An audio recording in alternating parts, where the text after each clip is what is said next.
வாங்கின புளிச்சக்கீரையை வச்சு தொக்கு கடையில தவிர வேற என்ன செய்யறதுன்னு தெரியலனா ஒரு வாட்டி இந்த ப்ரான் புலாவை செஞ்சு பாருங்க. டேஸ்ட் சூப்பரா இருக்கும். கோங்குரா ப்ரான் புலாவை எப்படி செய்யறதுன்னு பாக்கிறதுக்கு முன்னாடி மறக்காம நம்ம அடுப்பு அகாடமி சேனலை சப்ஸ்கிரைப் பண்ணிக்கோங்க. கடாயில ஒரு ஸ்பூன் எண்ணெய் விட்டு எண்ணெய் லைட்டா சூடானதும் நம்ம கிளீன் பண்ணி வச்சுக்க கோங்குரா புளிச்சக்கீரையை ஆட் பண்ணி இந்த எண்ணெயிலே நல்லா ஒரு 2 நிமிஷத்துக்கு வதக்கி விட்டுக்கோங்க. கீரை நல்லா இந்த அளவுக்கு சுருண்டு வதங்கி வந்ததும் ஆற வச்சு மிக்ஸி ஜாருக்கு மாத்திட்டு ஒரு பல்ஸ் மோட்ல அரைச்சி எடுத்து தனியா வச்சுக்கோங்க. இப்போ ஒரு குக்கர்ல 3 கரண்டி எண்ணெய், 1 ஸ்பூன் நெய் விட்டு எண்ணெய் லைட்டா சூடானதும் ஹோல் ஸ்பைசஸ் ஆட் பண்ணிக்கலாம். பட்டை, கிராம்பு, லவங்கம், ஏலக்காய், கொஞ்சமா சோம்பு எல்லாத்தையும் போட்டு நல்லா பொரிய விட்டுட்டு வெட்டி வச்சிருக்கிற 3 வெங்காயத்தையும் ஆட் பண்ணி வெங்காயம் 80% நல்லா வதங்குற அளவுக்கு வதக்க விட்டுறலாம்.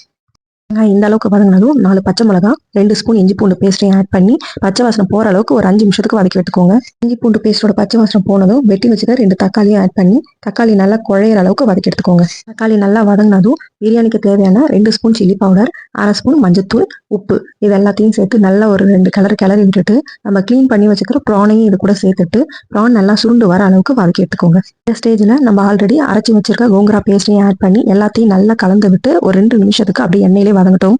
கிளீன் பண்ணி வச்சிருக்கிற ஒரு கைப்பிடி புதினா, ஒரு கைப்பிடி கொத்தமல்லியும் ஆட் பண்ணி அதையும் நல்லா சேர்த்து வதக்கி விட்டுட்டு நம்ம கழுவி ஒரு 10 நிமிஷமா ஊற வச்சிருக்கிற அரிசி ஆட் பண்ணிக்கலாம். நான் வந்துட்டு சீரக சம்பா ரைஸ் தான் ஆட் பண்ணியிருந்தேன். நீங்க நார்மல் பிரியாணி ரைஸ் கூட ஆட் பண்ணிக்கோங்க, ஒன்றும் பிரச்சனை கிடையாது. ஒரு டம்ளருக்கு 1.5 டம்ளர்ன்ற தண்ணி அளவு வச்சுக்கோங்க.